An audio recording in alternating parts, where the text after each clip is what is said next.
महाराष्ट्राचे उपमुख्यमंत्री एकनाथ शिंदे स्वतः ग्राउंड झिरोवर दाखल झालेले आहेत आणि कॉन्क्रीटच्या रस्त्यांची पाहणी करतात। आपल्यासोबत आहे, आपण त्यांच्याशी बातचीत करणार आहोत। सर, कॉन्क्रीटचे सगळे रस्ते जे आहेत ते आता मुंबईमध्ये होणार आहेत आणि एवढ्या वर्षांपासून जे रस्ते आजारी होते त्यावर परमनंट इलाज शोधून काढला असं म्हणावं सरकारने। आजारी रस्त्यांना परमनंट इलाज, पूर्ण आजार कायमस्वरूपी 100% दूर। कारण खड्डे म्हणजे आजार, इथे अपघात व्हायचे आणि त्यामुळे आता डांबराच्या रस्त्यांमुळे दर पावसाळ्यात खड्डे पडायचे, त्यामुळे लोकांना त्रास होणं, अपघात होणं हे आता या कॉन्क्रीटच्या रस्त्यामुळे कायमचं दूर होतं आहे। आणि त्याचबरोबर कुठं पण यामध्ये पर्यावरण जे आहे तेही आम्ही त्याचा समतोल राखतो आहे।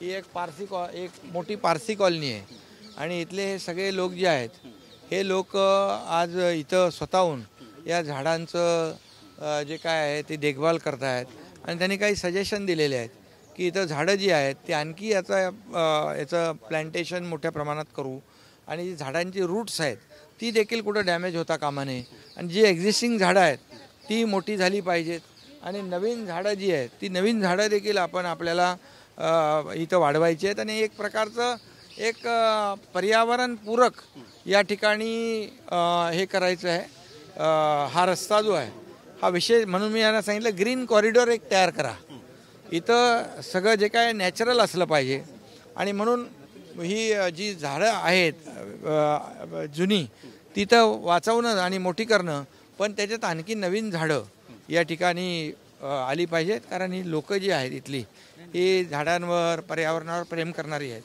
आणि म्हणून अशा लोकांच्या त्यांचे सजेशन काय आहेत ते घेतल्यात आणि हा एक नॅचरल ग्रीन कॉरिडॉर तयार होईल अशा प्रकारच्या सूचना दिलेल्या आहेत। मला वाटतं नक्कीच याचं नियोजन होईल। नक्कीच आज महानगरपालिकेचे अधिकारीसुद्धा आयुक्तसुद्धा तुमच्या सोबत आहेत, मंगलप्रभात लोढाजी पण सोबत आहेत, त्यामुळे या सगळ्या अधिकाऱ्यांना तुम्ही काय नेमकं मार्गदर्शन केलं, काय सूचना दिल्यात? अधिकाऱ्यांना मी सांगितलं की आपण पैसे खर्च करतो रस्त्यावर, त्यामुळे हा विकास जो आहे हा पर्यावरणपूरक असला पाहिजे। त्याचबरोबर पर्यावरणाची हानी न करता आपल्याला डेव्हलपमेंट करायची आहे आणि जे रस्ते करतोय ते क्वालिटीचे असले पाहिजे, टिकाऊ असले पाहिजे, वेळेमध्ये झाले पाहिजे, त्याचं म्हणजे त्याचं जे काही हे आहे घडणावळ आहे ती चांगली असली पाहिजे आणि म्हणून ह्या सगळ्या युटिलिटी शिफ्टिंगसाठी डक ठेवलेले आहेत। पुन्हा हे रस्ते खोदायचे नाही आहेत आणि त्या अधिकाऱ्यांचे नावं आणि नंबरही इकडे ठेवलेले आहेत जेणेकरून नागरिकांना सोयीचं होईल। उद्या काही त्यांना सूचना करायच्या आहेत, काही तक्रारी करायच्या आहेत तर त्या देखील त्या ठिकाणी त्यांना सोप्या होतील आणि त्यात रस्त्यामध्ये आपल्याला दुरुस्ती करता येईल। गेल्या अनेक दिवसांपासून विरोधकांनी याचं भांडवल केलं होतं आणि आरोप केले होते की कुठेतरी भ्रष्टाचार सुरू आहे, रस्ते दुरुस्त होत नाही आहेत, कामात दिरंगाई आहे आणि पावसाळा जवळ आला आहे। पावसाळा जवळ आलेला आहे ही वस्तुस्थिती आहे, पण जेव्हा मी मुख्यमंत्री झालो त्यावेळेस पहिला निर्णय घेतला मुंबईमधले सगळे रस्ते कॉन्क्रीटचे करायचे। डांबराच्या रस्त्यामध्ये हे खरं म्हणजे 15 वर्षापूर्वी व्हायला पाहिजे होतं, परंतु दुर्दैवाने ते झालं नाही।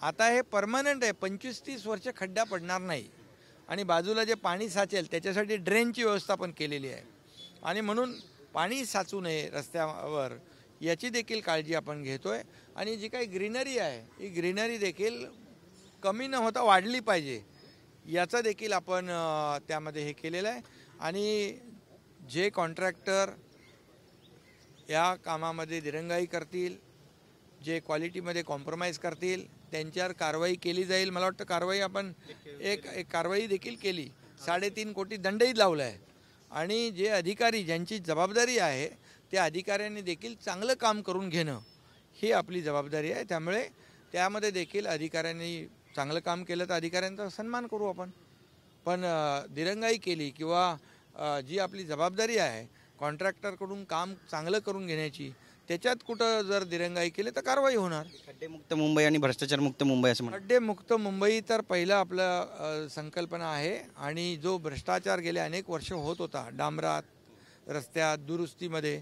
तो पूर्णपणे बंद होईल।